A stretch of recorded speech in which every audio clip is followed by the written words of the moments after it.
also a gold sponsor. But Paul grew up in the Indiana home building business in the Indianapolis market. With 35 years of experience in the industry, Paul's companies have built over 8,000 homes and developed more than 30 neighborhoods in central Indiana. In 2007, Paul's family founded the Estridge Family Trust Foundation and has granted over $4 million in to charitable organizations in Indiana. Paul is a 1976 graduate of Carmel High School. I wouldn't date myself like that. He's a graduate from the University of Evansville in 1980 with a BS in real estate planning and marketing. I'm professional in BS, but let's give Paul a warm Sparks welcome as he comes to the stage tonight. Get back up again, and one day you won't shine again. You may be knocked down, but not out forever. Lose our way, we get back up again. So get up, you won't shine again. It's never too late to get back up again. You may be knocked down, but not out forever.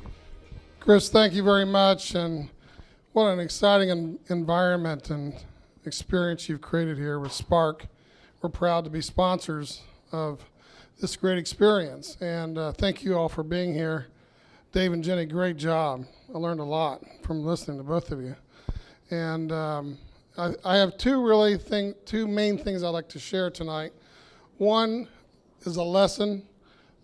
People who know me frequently ask me, who know my wife, how we've been able to have such a successful marriage for 27 years. And I see a lot of young people in here, so I'd like to share that primary lesson with you, is that it's about setting expectations. I believe in setting expectations, and so I was very clear before we got married that I would make all the big decisions and she would make all the minor decisions. And it's a curious thing that after 27 years I've not made a single major decision. But setting expectations is the key to having a successful marriage. Tonight I'm going to, through the process of being very transparent, this is a very local community kind of sharing that I'm going to do with you tonight.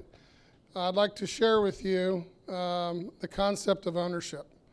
As a home builder, you might say, well, that's to be expected, but really, it's not that kind of ownership. It's a completely different kind of ownership. And I believe in transparency. I think it's the key to trust. I think it's the key to leadership. And I think it's the key to good education in life. More specifically, with regard to ownership, it's about how one, through taking ownership, can deal with some of life's most, or ownership, can deal with some of life's most difficult challenges. Here's my story. It's 2006. In 2006, we just completed the greatest housing boom in American history. And as Chris had said, we had built over 8,000 homes, and over that time period, we built over 2,000 homes. And it was a great time. It was a tremendous time. Our company, not to be braggadocious, but to set up the fall, had made over $25 million. And in that same year, I closed the largest real estate transaction, netting us over $49 million. So it was a very, very good time. Times were good, life was good in all ways possible.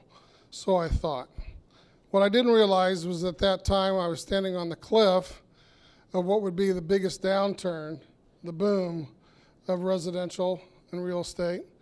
And many, many things were going to happen to me that would make it very emotional and very difficult for myself and my family and our employees.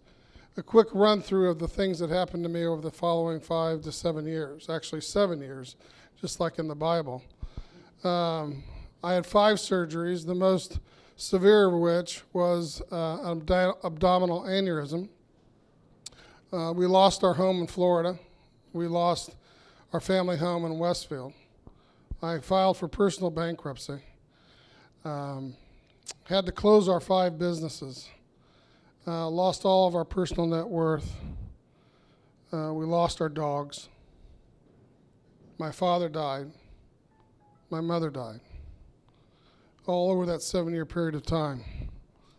Now that's my story for those 7 years and just the highlights. But that's also your story. That's also your story, isn't it? Everyone in this room has experienced those same events or are in the process of experiencing some of those events or will certainly have those same things happen to you. And so that's why I want to share with you tonight the lessons that I learned through the entire process.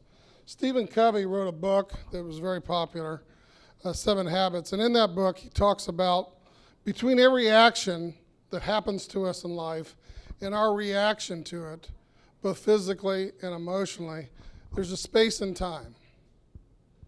There isn't a direct connection between the action and our response like we often think. There's actually a space and time. And in that space and time, we have the right of ownership. We own that space and time to decide how we're going to respond to the events and the circumstances that take place in our lives. We decide. And the fact is that in that time, we own it. And the fact is that winners own that space and time. They decide how they're going to respond to it. And losers don't. They abdicate. There's a movement across this nation today where too many of us in America are thinking that the events and circumstances are due to the company that we work for or social situations and things like this, that it's up to the federal government to take care of us or the state government to take care of us or the schools to educate our kids and so on and so forth. One big word, abdication. And when tough things happen, we think someone else is going to swoop in and take care of us. That's the way losers think. But winners think differently. Viktor Frankl wrote a book several years ago called Man's Search for Meaning. And in that book, Viktor Frankl, first of all, in that book, he describes his time in Auschwitz. He was a Jewish doctor, and during that time, he studied why some people, given the circumstances that they had to experience, the death of their family, beatings by guards, the death of best friends that were lying next to them, why was it that some people were able to endure this and others simply died? And what he determined was those that were able to live through it had a purpose. They had a purpose in life. They had identified that regardless of the events and circumstances that were brought on by man or just bad luck at times, that they determined in their minds how they were going to respond to it. They owned that space and time. They owned it. And so that's how I was able to manage through these difficult times, is because I had a dream, like Dave talked about, that regardless of what took place, it wasn't my fault. It wasn't due to anything that I did necessarily wrong. Sometimes tough things just happen to us, and we have to just figure it out. We have to work hard. We have to get back up, like that song just said when I came up here. I work out to that every morning, listening to that song. And we have to get back up. So today is about the lesson of ownership and owning those things that happen to us in life. And so what I'd like to do is share with you a little token that you can take with you. My backup singer, Jill Wilkes, who makes me shine. Jill, if you'd hold up your hand. Jill has a bunch of these. It says, "Own It." I'd like you to grab a handful with you. There's plenty for everyone here. Grab a handful. Keep one for yourself. And pass these out to other people with the lessons that I've been able to share tonight about ownership and owning your response to the events and circumstances that take place. Thank you for allowing me to be here tonight.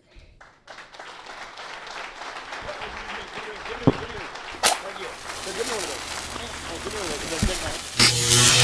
those.